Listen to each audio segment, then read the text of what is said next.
Hello, amazing viewers, and welcome to our channel. Here we bring you stories that inspire, facts that amaze, and secrets that history tried to hide. Every week we uncover something new, something extraordinary. So don't blink, you might miss the magic. Now we explore and explain the Native American civilizations of North America. Long before the arrival of European ships, before the rise of modern cities or the drawing of borders, the vast continent of North America was alive with human stories, civilizations, and cultures that thrived for thousands of years. The land was not an empty wilderness waiting to be discovered. It was a tapestry of societies deeply connected to the earth, the sky, and the spirit world. From the icy tundra of the Arctic to the fertile plains of the Mississippi Valley, diverse peoples developed ways of life uniquely adapted to their environments. Their story begins tens of thousands of years ago, in an age when mammoths still roamed the northern plains, and the first humans crossed into a world untouched by humanity. Most historians and archaeologists believe that the first peoples to reach North America came from northeastern Asia during the last ice age, more than 15,000 years ago. The massive glaciers that covered much of the northern hemisphere had lowered global sea levels, exposing a vast land bridge called Beringia, which once connected Siberia to Alaska. Across this frozen expanse, small bands of nomadic hunters followed herds of mammoth, caribou, and bison. These were not random wanderers, they were families seeking new lands and survival. Over centuries, these groups slowly spread southward and eastward, exploring the immense and varied landscapes of what would become the Americas. As the ice sheets melted and sea levels rose, Beringia disappeared beneath the waters, isolating these pioneering people from their Asian homeland forever.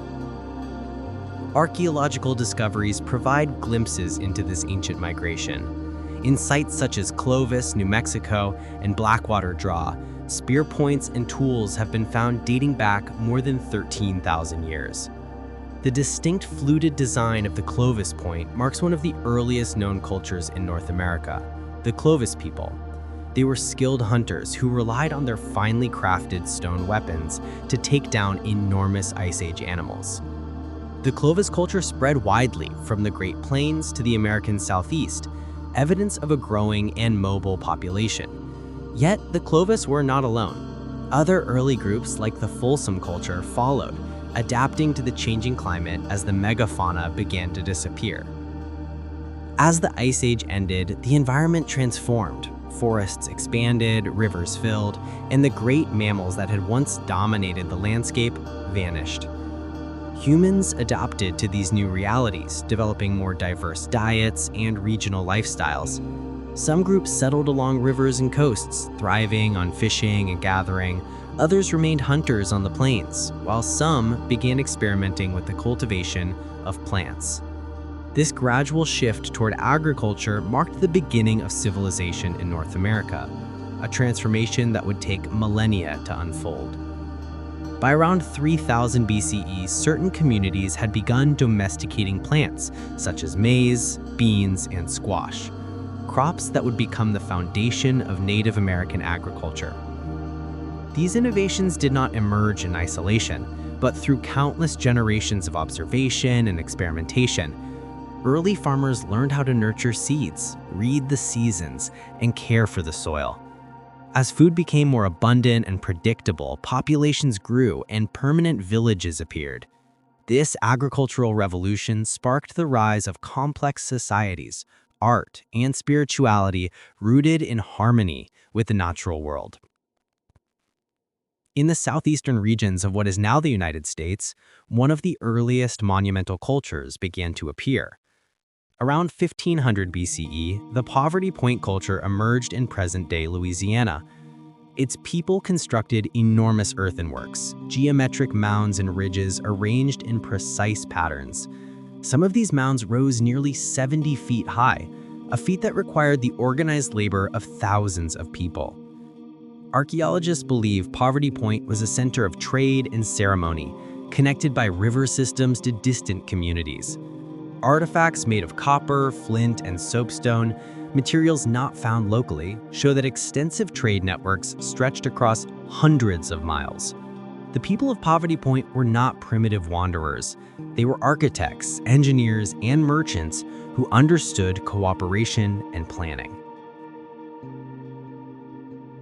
Farther north, along the Ohio River Valley, another mound-building tradition took shape, the Adena culture, flourishing from about 1000 BCE to 200 BCE. These people built conical burial mounds and circular enclosures, often aligned with celestial events. Their art reveals an intricate spiritual life, filled with symbols of animals, serpents, and the sky. The Adena were succeeded by the Hopewell culture, whose influence spread even more widely, from the Great Lakes to the Gulf of Mexico. The Hopewell built vast ceremonial centers where they crafted elaborate jewelry and carved intricate effigies. They maintained long-distance trade in obsidian from the Rocky Mountains, shells from the Atlantic coast, and mica from the Appalachians. These networks connected tribes and cultures across an entire continent, fostering a shared spiritual and artistic identity that predated modern nations by thousands of years. At the heart of these ancient societies lay a worldview profoundly different than that of later European settlers. For Native peoples, the natural world was not something to be conquered, but something to live within. The earth, sky, animals, and plants were part of a sacred circle of life. Every mountain, river, and stone had spirit. Rituals, songs, and stories kept this relationship alive, reminding each generation that humans were caretakers, not masters of the land. This deep spirituality guided not only religion, but also politics, social order, and daily survival. In the central and southern parts of North America, early agricultural societies continued to evolve.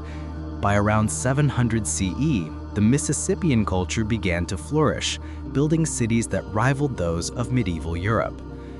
The most famous of these was Cahokia, located near present-day St. Louis, Missouri. At its peak, Cahokia may have housed over 20,000 people, making it one of the largest cities north of Mexico before Columbus. Its central structure, known as Monk's Mound, was a massive earthen pyramid rising over 100 feet high and covering more ground than the Great Pyramid of Giza. Surrounding it were plazas, temples, and residential areas carefully laid out in geometric order. Archaeologists have found evidence of advanced agriculture, political hierarchy, and complex religious rituals at Cahokia. This was no small village, it was an urban civilization, the apex of pre-Columbian North America. The people of Cahokia cultivated maize on a grand scale, supporting large populations and specialized laborers.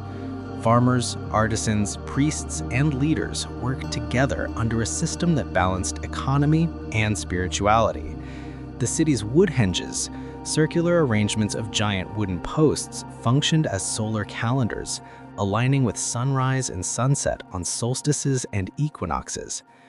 These structures revealed not only an understanding of astronomy, but also a sense of sacred time, connecting human activity with the cosmic rhythm.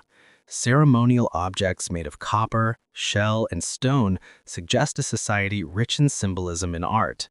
Yet, like many great civilizations, Cahokia eventually declined. Around 1300 CE, it was largely abandoned, likely due to environmental changes, resource depletion, or social upheaval. Still, its legacy lived on in the stories and traditions of neighboring tribes. Beyond the Mississippi Valley, other remarkable cultures thrived in harmony with their surroundings. In the arid deserts of the American Southwest, the Ancestral Puebloans, sometimes called the Anasazi, built astonishing cliff dwellings and stone villages. At Mesa Verde, Chaco Canyon, and other sites, they constructed multi-story buildings with hundreds of rooms, carved into cliffs or built from sandstone blocks. These structures were feats of engineering, designed for defense, community living, and spiritual ceremony. The Puebloans farmed maize, beans, and squash using advanced irrigation techniques that conserved precious water. Their trade routes reached far into Mexico, and their pottery and textiles show artistic sophistication equal to any ancient culture.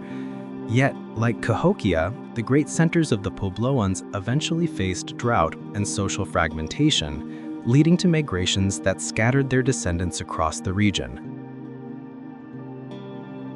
While complex societies rose in some regions, other Native American groups continued to thrive as mobile hunters, fishers, and gatherers. On the vast plains stretching from Canada to Texas, tribes such as the ancestors of the Lakota and Cheyenne developed cultures centered on the buffalo. They followed the herd seasonally, living in portable teepees and relying on every part of the animal for food, clothing, and tools. In the forests of the Northeast, the Algonquin and Iroquois peoples cultivated crops and lived in longhouses shared by extended families. Farther west, along the Pacific coast, tribes such as the Haida, Tlingit, and Salish built complex societies based on fishing and woodworking, carving magnificent totem poles that told stories of lineage and spirit. In the frozen north, the Inuit and Aleut peoples mastered life in one of the harshest environments on Earth, hunting seals and whales while crafting tools from bone, stone, and ivory. Each of these societies reflected a deep understanding of their ecosystems. Native peoples did not merely survive, they thrived by adapting to nature's rhythms. They managed forests with controlled burns to encourage plant growth, rotated crops to preserve soil, and maintained balance between hunting and conservation. Their oral traditions carried knowledge of medicine, astronomy, and geography that astonished early European explorers. The native map makers, for example, could describe rivers and mountains with precision unmatched by foreign cartographers. Their legends and songs were not mere stories, but repositories of history, ecology, and moral wisdom. By the time European explorers arrived in the late 15th century, North America was already home to millions of people. There were hundreds of languages, countless traditions, and vast trade networks linking the Atlantic to the Pacific. The image of an untouched wilderness was a colonial myth.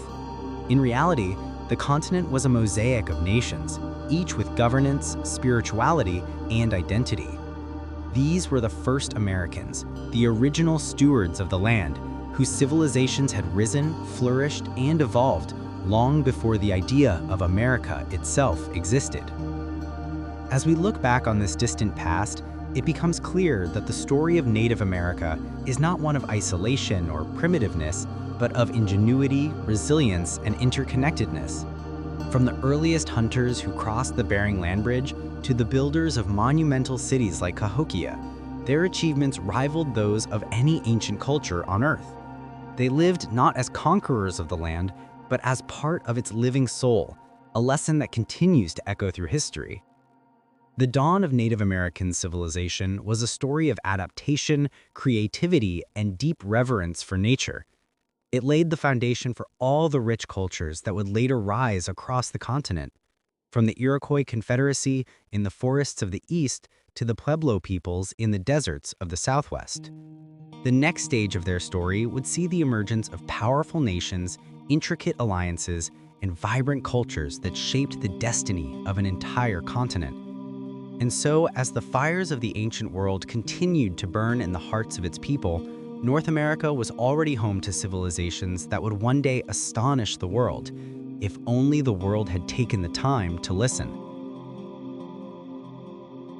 As the centuries unfolded after the first great mound-building cultures, the landscape of North America became home to a constellation of thriving civilizations, each uniquely shaped by its environment, yet bound together by shared values of community, spirituality, and respect for the earth. The ancient foundations laid by the Adena, Hopewell, and Mississippian peoples evolved into new tribal nations whose influence would echo across time. These civilizations were not static relics. They were dynamic, adapting to climate, geography, and contact with neighboring peoples. From the towering forests of the Northeast to the sun-scorched deserts of the Southwest, From the rolling plains to the icy Arctic, the native peoples of North America created societies of astonishing diversity and complexity. In the eastern woodlands, one of the most sophisticated political and social systems in pre-Columbian America arose, the Iroquois Confederacy, or Haudenosaunee, meaning people of the Longhouse. Formed around the 15th century, long before European colonization, it was a league of 5 powerful nations: the Mohawk, Oneida, Onondaga, Cayuga, and Seneca, later joined by a 6th, the Tuscarora. Their alliance was not forged by conquest, but through a vision of peace. According to Iroquois tradition, a prophet known as the Peacemaker, with the help of the orator Hiawatha, united the warring nations under a constitution known as the Great Law of Peace. This remarkable charter emphasized unity, collective decision-making, and the equality of men and women. Each nation maintained its own sovereignty, but worked together in a grand council that made decisions through consensus rather than domination. Many historians believe this confederation influenced later democratic systems, including aspects of the United States Constitution. The Haudenosaunee's longhouses were more than just dwellings. They symbolized their political and social philosophy. Entire families and clans lived together under one roof, sharing food, labor, and stories. Decisions were made communally, with respect for the wisdom of elders and the voice of women. Clan mothers held significant power, including the right to appoint or remove male leaders. This balance between gender roles and the emphasis on harmony created a resilient social structure that endured for centuries. The Iroquois were also masters of diplomacy and warfare, maintaining vast trade networks that stretched from the Great Lakes to the Atlantic coast. To the south and west of Iroquois territory lay the Mississippian cultural legacy, still alive in many tribes such as the Creek, Choctaw, Chickasaw, and Cherokee. These nations carried forward the traditions of mound building and complex agricultural societies. Villages were often arranged around a central plaza where councils met, ceremonies were performed, and games were played. Agriculture remained the foundation of their economies, with maize, beans, and squash, forming what came to be known as the Three Sisters, crops that complemented one another nutritionally and ecologically. The balance of these 3 plants reflected a deeper philosophy, the idea that cooperation and interdependence sustain life. Moving westward across the Great Plains, the geography and lifestyle changed dramatically. Here, vast grasslands stretched for thousands of miles, home to immense herds of bison that sustained entire cultures. The Plains tribes, including the Lakota Sioux, Cheyenne, Comanche, and Blackfoot, developed a way of life built around mobility, hunting, and spiritual reverence for the buffalo. Every part of the animal was used: meat for food, hides for shelter, bones for tools, and sinew for bowstrings. Their homes, known as teepees, were portable and perfectly suited to the nomadic lifestyle. The Plains people developed expert horsemanship after the introduction of horses by the Spanish in the 16th century, transforming their societies into powerful mounted nations. The horse became central to their culture, not only for hunting and warfare, but also as a symbol of freedom and identity. The spiritual world of the Plains tribes was deeply connected to nature. They believed that every creature possessed a spirit, and that visions received through dreams or solitude held divine meaning. The sun dance, one of their most important ceremonies, was a ritual of renewal, sacrifice, and thanksgiving to the Great Spirit. Warriors and shamans sought visions to guide their people, often enduring great physical trials in the process. Their songs, dances, and symbols carried stories of creation, bravery, and moral lessons, a living oral library passed from generation to generation. Meanwhile, in the arid Southwest, civilizations flourished that rivaled the complexity of ancient Egypt or Mesopotamia in ingenuity. The Ancestral Puebloans, whose ancestors had built the great stone cities of Chaco Canyon and Mesa Verde, gave rise to the Pueblo peoples, including the Hopi, Zuni, Taos, and Acoma. These communities carved out lives in some of the harshest environments on the continent. Using advanced irrigation and water storage techniques, they grew maize, beans, and cotton in the desert. Their villages, or pueblos, were often built from adobe and stone, rising in terraced layers that blended seamlessly into the surrounding cliffs. Life in the pueblos was communal, guided by spiritual principles that emphasized harmony and balance. Religion was centered around kivas, circular underground chambers used for ceremonies, teaching, and reflection. The Pueblo people's ceremonies followed the cycles of nature: planting, rain, harvest, and renewal. They believed that maintaining balance with the world ensured not only survival, but also cosmic harmony.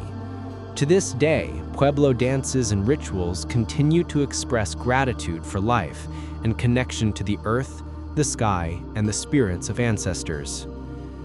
Farther north, in the Pacific Northwest, an entirely different world existed, a realm of towering cedar forests, abundant salmon rivers, and maritime trade. Here, tribes like the Haida, Tlingit, Kwakwakwakwao, and Salish created some of the most visually distinctive cultures in Native America.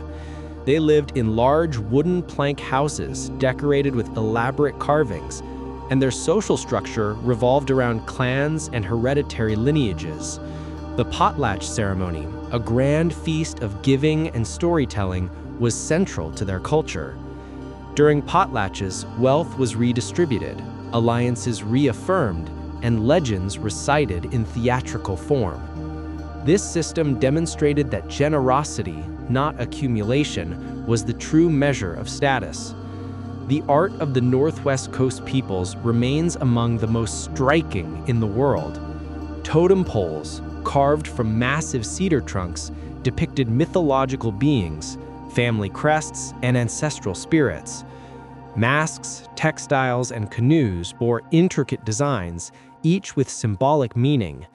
These artistic traditions were not mere decoration, but spiritual language, telling stories of transformation, creation, and moral balance. The abundance of natural resources in the region allowed these communities to devote great energy to artistry, storytelling, and social refinement, proof that civilization can flourish wherever humans live in balance with their world. Across the northern tundra and icy seas, the Inuit, Yupik, and Aleut peoples carved out a way of life in environments few could endure. In these frozen lands, the sea was both provider and danger. The Inuit built homes from snow, igloos, and developed ingenious tools such as the kayak and the harpoon. Their clothing, sewn from seal and caribou hides, was perfectly adapted to the Arctic cold. The Inuit worldview was one of deep respect for the spirits of the animals they hunted. Each hunt was a sacred act, performed with rituals of gratitude. Their songs and drum dances celebrated survival and the interconnectedness of life in a landscape of extremes. What unites all these diverse civilizations, from the Iroquois to the Inuit, is their shared relationship with nature and their understanding of interdependence. The Native American worldview saw humanity not as separate from the environment, but as one strand in the web of life. Every action carried moral and spiritual consequence. This understanding shaped their laws, art, and social systems. It allowed them to survive for millennia in balance with ecosystems that modern societies have often exploited to exhaustion.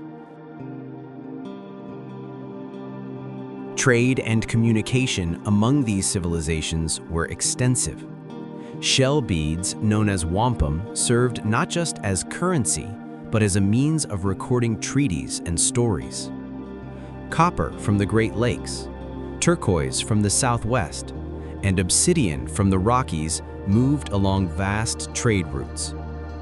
Ideas, rituals, and myths traveled with these goods, linking distant peoples in a continental exchange of culture, and belief. When European explorers eventually arrived, they did not encounter isolated tribes, but an interconnected network of nations, each with its own history and authority. Governance in many native societies was remarkably advanced. Councils of elders, guided by consensus rather than coercion, made decisions that affected entire communities. Punishment for wrongdoing was based more on restoration than retribution.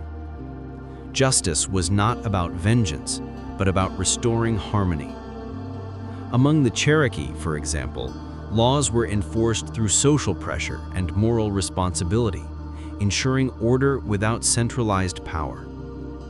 Among the Pueblo, decisions were made through religious councils that balanced practical and spiritual needs. Such systems of governance demonstrated that civilization is not measured by empires or armies, but by the ability to sustain peace and order through wisdom and respect. The role of women in native societies also stood in stark contrast to many contemporary cultures. In numerous tribes, women held property rights, managed trade, and chose leaders. Among the Iroquois, clan mothers had the authority to appoint or remove chiefs, a power that European visitors found astonishing. In agricultural societies, women's work in farming and food production granted them social influence, while in nomadic groups, they controlled the organization of family and camp life. This balance of gender power reinforced the harmony at the heart of native civilization. The arts flourished in every region, reflecting the values and worldview of each people.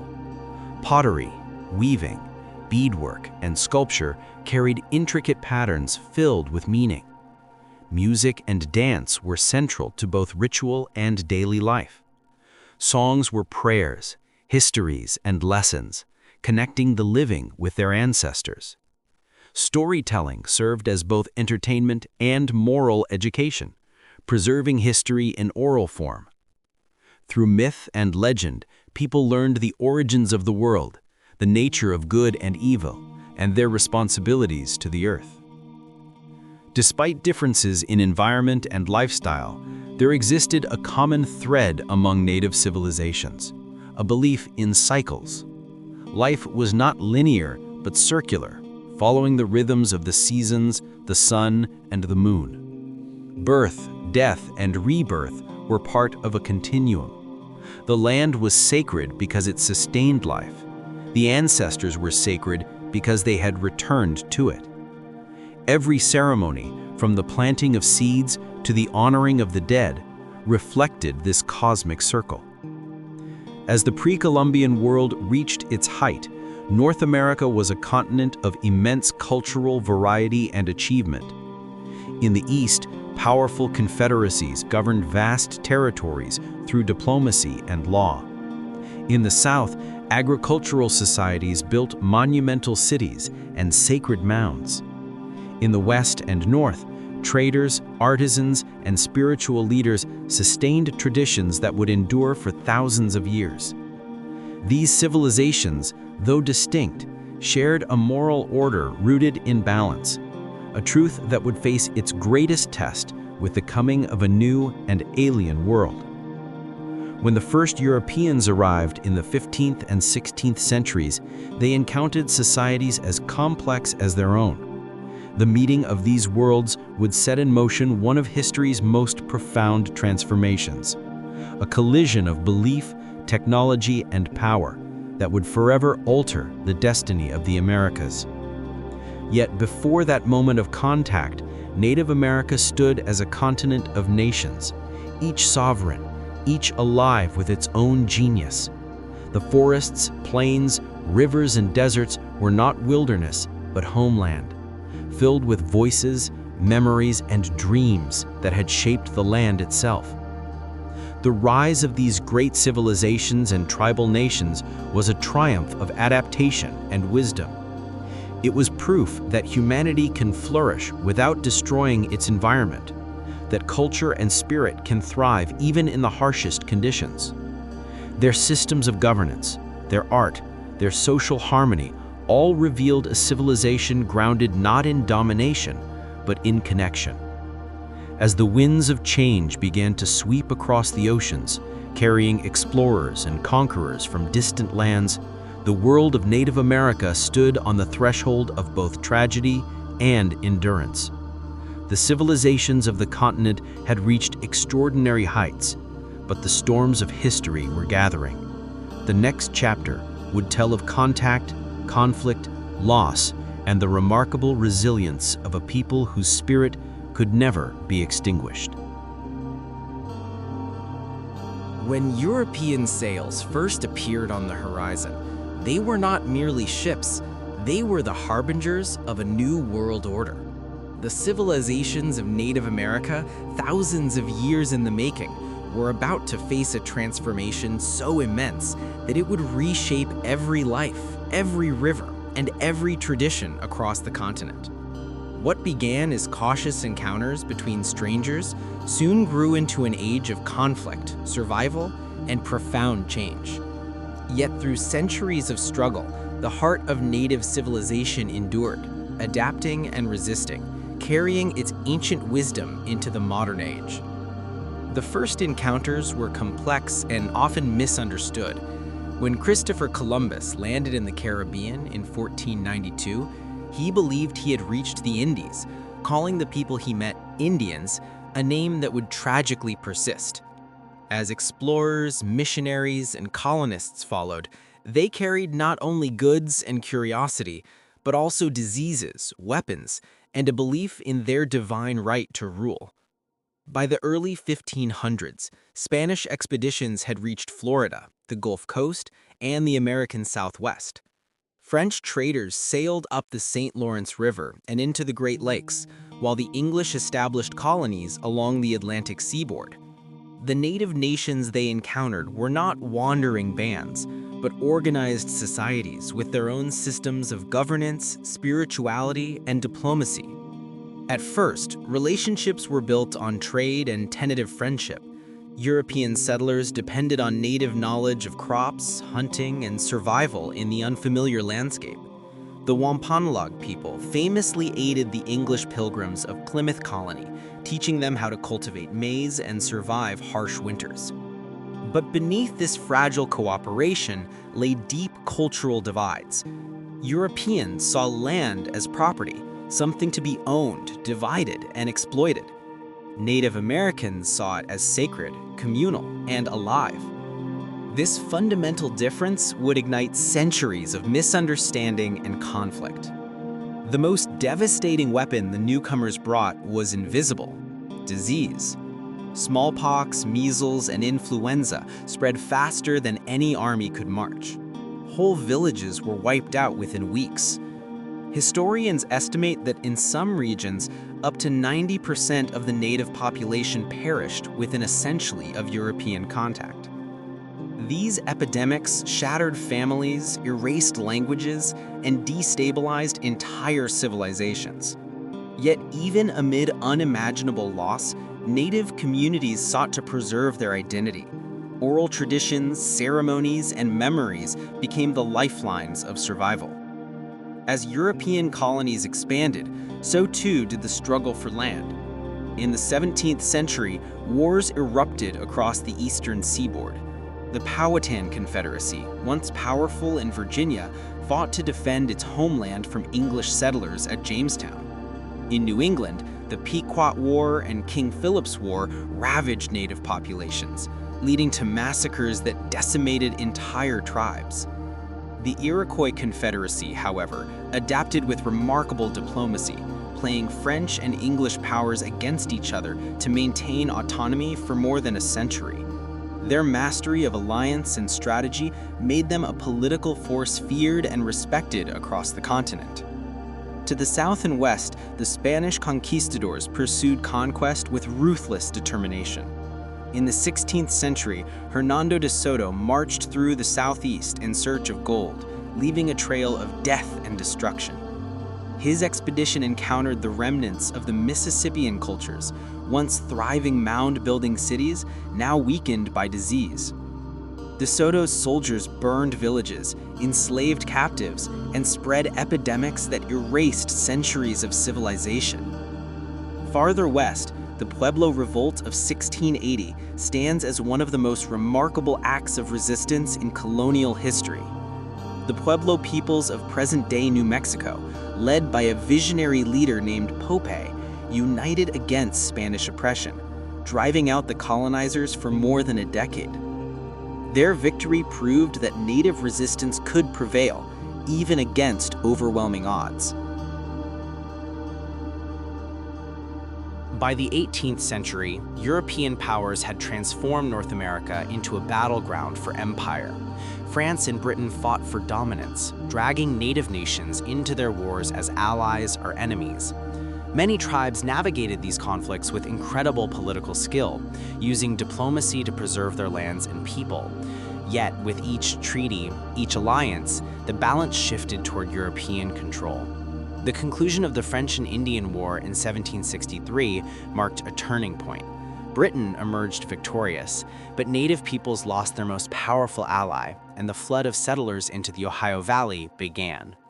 When the 13 British colonies declared independence and formed the United States, native nations hoped that a new beginning might bring justice. Instead, the pressure for westward expansion intensified. The young republic saw the continent as its destiny, an idea enshrined in the doctrine of manifest destiny, the belief that Americans were divinely ordained to conquer and civilize the land. For Native Americans, this ideology spelled disaster. Treaties were signed and broken in endless succession. Land promised forever was seized within a generation. The 19th century became an age of displacement and sorrow. The most infamous chapter was the Trail of Tears, a forced relocation that began under the Indian Removal Act of 1830. Under President Andrew Jackson, entire nations, the Cherokee, Choctaw, Creek, Chickasaw, and Seminole, were driven from their ancestral homelands in the southeastern United States to what is now Oklahoma. Thousands perished from disease, hunger, and exhaustion along the journey. Families were torn apart, sacred sites abandoned, and ancient communities shattered. The Cherokee Nation, which had adopted a written constitution, schools, and even its own newspaper, was nonetheless uprooted, proof that no degree of adaptation could protect them from greed and prejudice.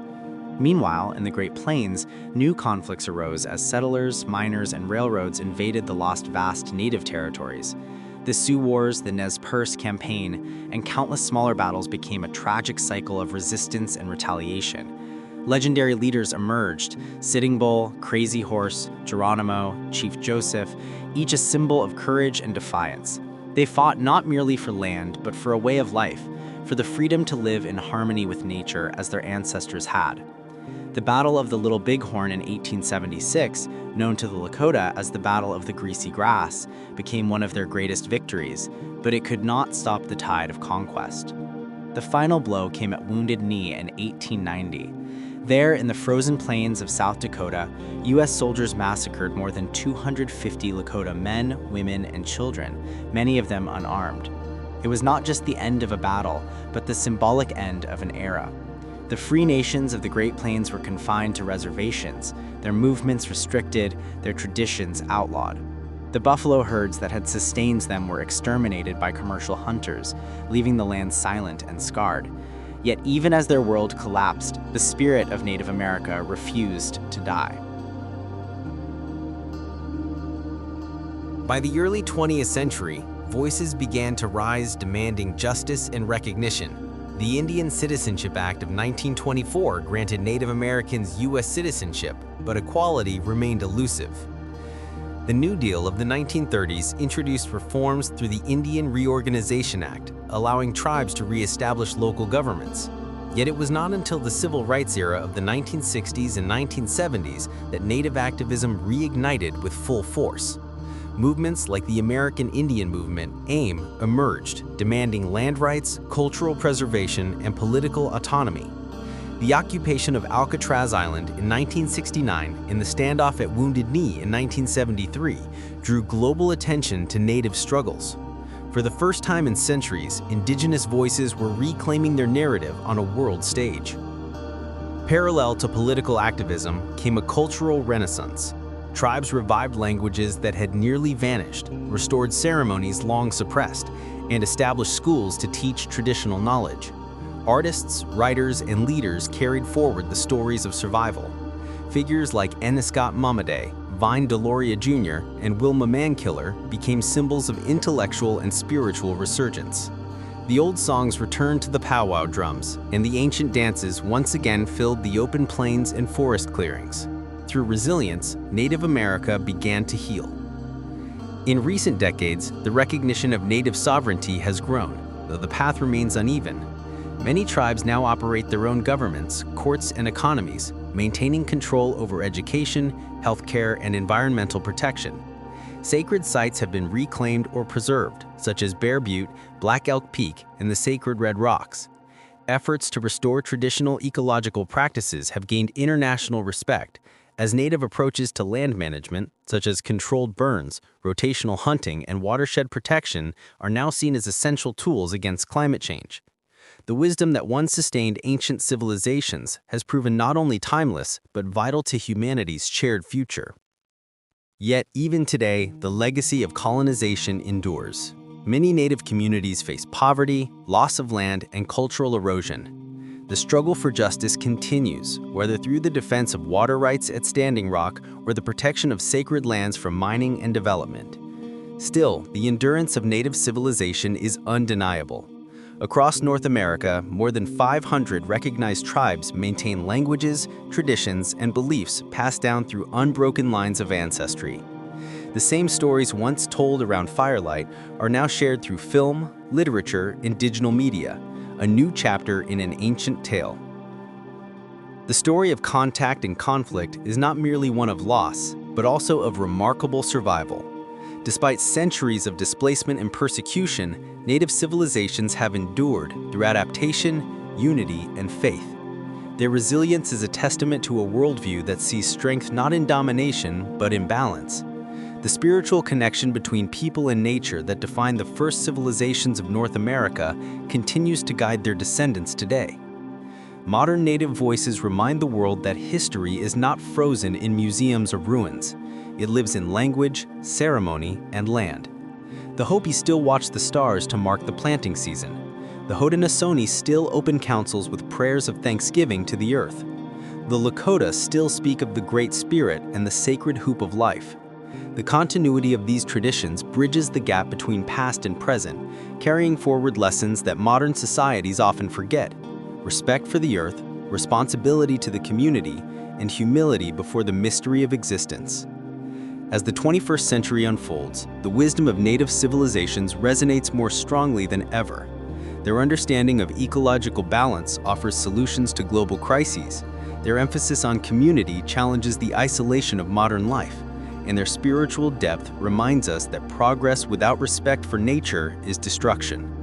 The same harmony that guided the builders of Cahokia, the farmers of the Mississippi, and the visionaries of the Iroquois Confederacy still flows through the hearts of Native peoples today. The story of the Native American civilizations of North America is ultimately a story of continuity. Despite invasion, disease, and displacement, the spirit of the first peoples remains woven into the land itself. Every mountain, every river, every whisper of the wind carries their memory. The land remembers, and through it, their voices endure. From the ancient hunters who crossed the Bering Land Bridge to the modern tribal nations that stand today, the journey of Native America spans the full arc of human experience: creation, loss, and rebirth. And so, as we reflect upon this vast and timeless story, one truth becomes clear. Civilization is not measured by the size of cities or the power of armies, but by the depth of wisdom, the balance with nature, and the endurance of the human spirit. The native civilizations of North America may have been scarred by history, but they were never destroyed. They live still, in their descendants, in their songs, and in the eternal heartbeat of the land. The story of Native America is not a tale of the past, it is a living legacy. It calls upon us to listen, to learn, and to remember that we too are part of the same earth they once called sacred. And as long as the rivers flow and the mountains stand, the spirit of the first Americans will never fade. knowledge isn't just learned, it's felt. If today's story inspired you to see the world differently, then join the exploration. Subscribe today, and let's continue uncovering the mysteries that shape our world.